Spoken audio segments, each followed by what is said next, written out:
A Molotov cocktail was thrown at a Planned Parenthood center in North Texas. Now, authorities are still investigating the case. We don't know what kind of person would throw a Molotov cocktail at a Planned Parenthood. Right. They'll probably get no sentence. Right? And then if it turns out they're Christian fundamentalists who are against abortion, Bill O'Reilly will say, well, obviously they're not Christian because no Christian would ever do anything violent. Right, of course, of course. Right. Now, he continued that today, by the way. And he was debating with somebody, and she's like, but you can't say Muslims who do things that are wrong are obviously Muslim, and then say Christians who do the same exact thing are obviously not Christian because you like Christians.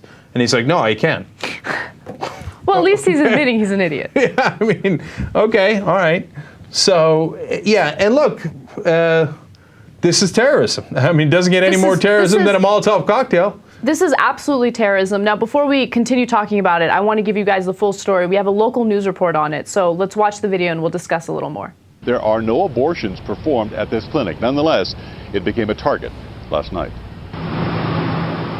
In daylight, the only visual clue of the arson attempt is the scorched concrete outside. But pictures taken shortly after the attack show the door's outer glass broken and burn marks. Police say someone tried to ignite the clinic. It was a glass bottle that contained some type of accelerant used to start a fire at the location. And the bottle was broken? Yes, sir. The bottle didn't pierce the door's inner pane of glass to enter the clinic. Police wouldn't identify the accelerant, but Planned Parenthood said it appeared to be diesel fuel. Firefighters quickly put out the flames.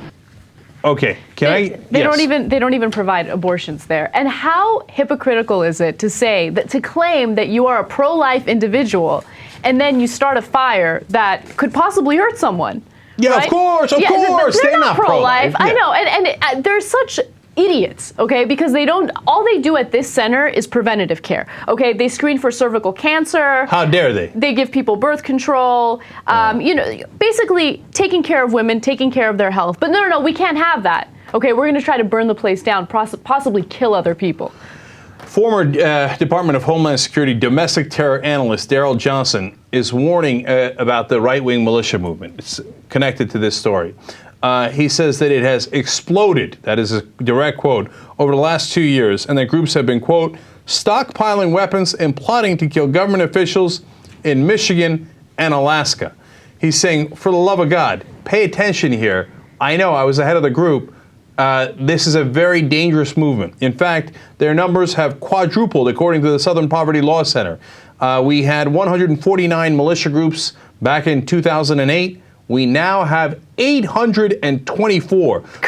The quadrupling number came from Anti-Defamation League. The Southern Poverty Law Center numbers I just gave you, obviously, is even higher than that, right? They have absolutely exploded. So what has the Department of Homeland Security done instead of focusing on it? They have shifted focus and taken the department down from 7 people to just 1. And that person is characterized as, quote, an inexperienced analyst and a lone contractor. I'm really glad that we have this situation under control. I feel real safe. In comparison, there are at least 25 analysts devoted to tracking Islamic terrorism. Okay? Now, as we've shown you in the past, when you look at the different acts of terrorism within the United States, domestic terrorism is actually a bigger threat and a greater number of crimes. But apparently there's 1 inexperienced guy tracking that, 25 tracking Muslim terrorists. By the way, I don't know if you guys know this. This is the Obama administration. It's not like it's the Bush administration doing this. It's the Obama administration continuing. Here's another example that the guy who was running the department, basically running the domestic terrorism department, says, quote, there were more firearms possessed by the right-wing extremist group, the Hutari militia, than by all 200 Muslim extremists arrested in the U.S. since 9/11.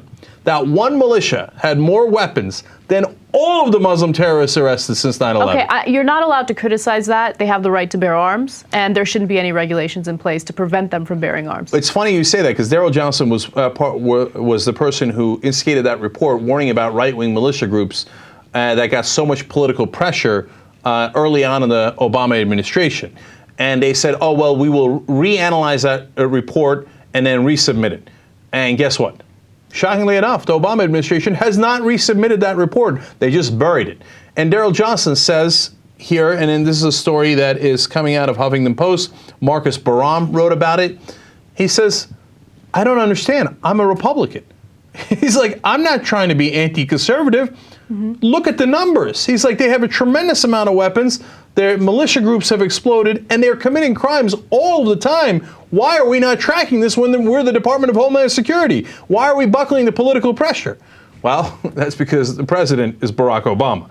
Okay, to give you a sense, here's another expert explaining just what's happened in the last month. Quote, in just last month, there was a police shootout with a sovereign citizen in Texas, the trial of a heavily armed militia in Alaska, which was allegedly targeting judges and state troopers, a sovereign citizen on trial in New York, and the death row sentencing of white supremacist Richard Poplawski, who killed 3 cops.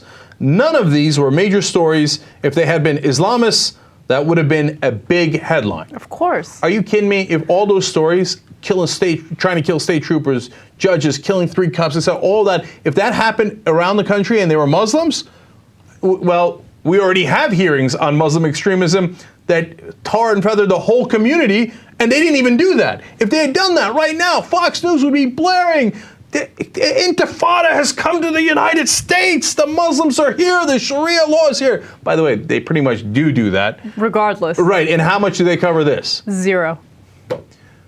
So there is a real threat here, and unfortunately, because of political pressure, we are not covering it. We are wearing awesome t-shirts today. It's not as obvious as it should be. Yeah, this is, It's a matador, matador. I wanted a shirt that looked cute and was comfortable, and this was it. But unfortunately, the logo isn't large enough. It's very silky and soft. Do you feel the softness?